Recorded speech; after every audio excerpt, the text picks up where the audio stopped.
Sekarang saya ingin membuat material dinding ya. Saya pakai material, kemudian corona, pilih corona material. Nah, kemudian yang material yang tadi sudah saya buat untuk dindingnya yang agak abu-abu coklat itu, saya tarik ke material editornya langsung dari Windows Explorer saya. Kemudian saya taruh ke diffuse color seperti ini. Nah, ini kemudian saya klik di kotaknya, open preview window. Supaya agak besar, saya besarkan supaya lebih mudah untuk jelaskan. Kemudian untuk reflectionnya kita coba. Jadi reflectionnya 1, kemudian glossiness-nya 1, dia jadinya seperti keramik. Kemudian coba saya kurangi reflection-nya ini, ya, mulai sedikit berkurang glossiness-nya dia, reflection-nya. Kemudian saya kurangi glossiness-nya jadi 0,5 misalnya. Nah, di sini kelihatannya kurang menarik karena seperti nggak ada teksturnya, ya. Jadi saya coba pakai bitmap.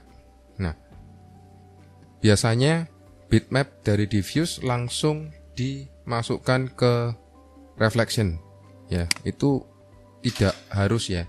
Jadi kita tidak harus menggunakan bitmap yang sama.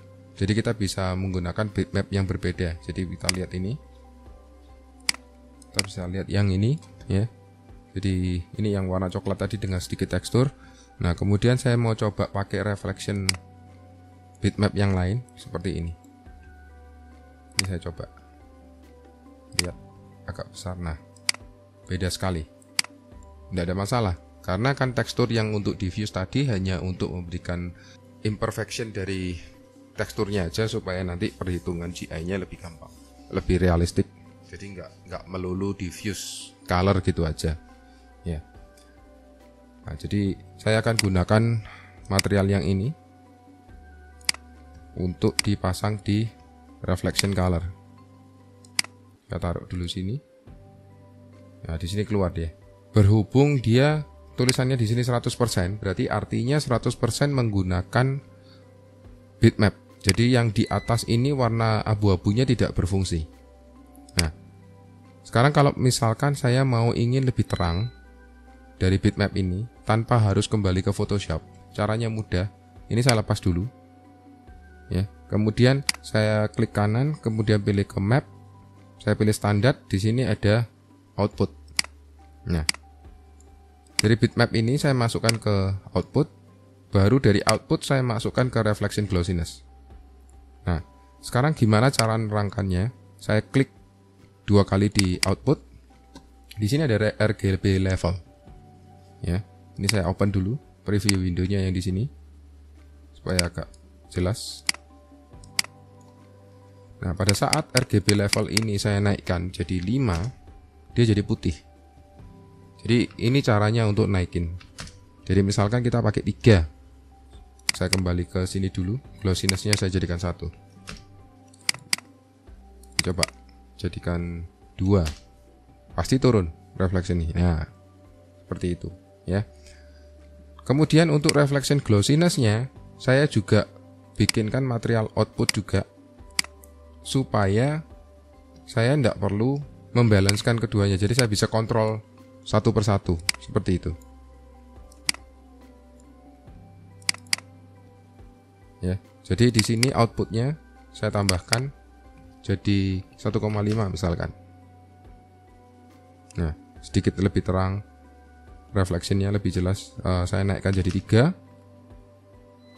Nah, terlihat seperti ini. Jadi mulai kelihatan ada teksturnya. Ya, cuman untuk tekstur reflection seperti ini, kalau dipakai mentah-mentah dia akan kelihatan belang-belonteng ini kalau dipasang di dindingnya. Jadi saya tidak terlalu suka seperti ini, karena klien juga tidak suka, pasti bilangnya terlalu kesannya seperti kotor atau rustic. Jadi saya mainkan di persentase ini. Jadi persentasenya yang di sini saya mainkan coba 50%. Jadi maksudnya adalah kalau 50% di sini, 50% menggunakan bitmap, yaitu di sini termasuk outputnya. 50% dia menggunakan glossiness yang ada di sini. Jadi saya turunkan yang di sini misalkan 0,7. Nah, seperti ini. Jadi dia agak rata. Ya. Jadi nggak semuanya pakai ini, supaya nggak kelihatan kotor seperti itu. Nah, kemudian nextnya yang perlu kita perhatikan adalah ukuran bitmapnya, ya, seperti ini. Nah, ini makanya kelihatannya seperti tidak ada perubahan karena ternyata di sini kita kan tadi sudah pakai real world. Nah, ternyata size-nya cuma 1. Nah, ini saya pakai 100. Berarti tadi ukuran tekstur tadi dipakai untuk tiap 1 kali 1 meter. Ya. Kemudian bitmap yang reflection saya besarin aja 200. Saya tidak mau 100. Tidak apa-apa, tidak ada masalah.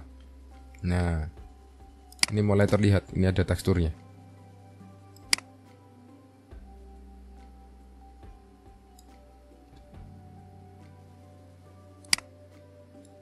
Ya, ini ada teksturnya nih, tipis. Nah, ternyata terlalu kelihatan. Jadi saya kurangi lagi, misalkan 30%. Jadi dia lebih tipis lagi efeknya belang-belontengnya. Coba misalkan 15. Nah, kelihatan lebih tipis lagi. Jadi sementara pakai ini aja dulu, nanti bisa kita tes lebih lanjut. Tapi kurang lebih untuk hasil yang mid udah kurang lebih sih.